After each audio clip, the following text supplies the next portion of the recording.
as a follow-up to the last two videos too, and this might come across as condescending and maybe for some, I maybe mean it too. Maybe it's a check, but I do think that a lot of people in certain positions and fields get excited about the generative side.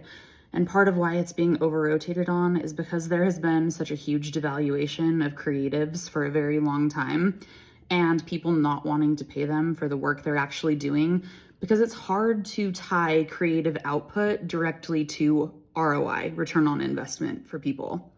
But in the long run, there's a huge ROI, right? That's why they still hire people like me to help them talk to their customers, because they know they have found through their revenue streams that they can't do so effectively themselves. That's just a hard truth. And so I think that with the generative side, it's made some people overexcited that they can eliminate this expense that they've never been able to quantify or justify really clearly like they can other things.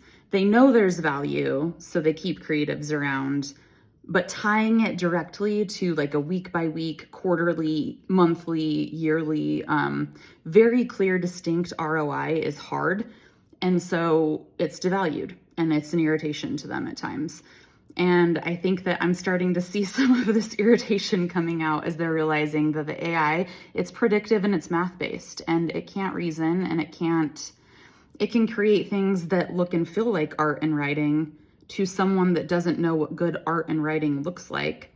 And people like art for the human connection. It goes back to that, it tastes like a Twinkie, not an apple. And I don't think they're gonna be able to make it taste like an apple.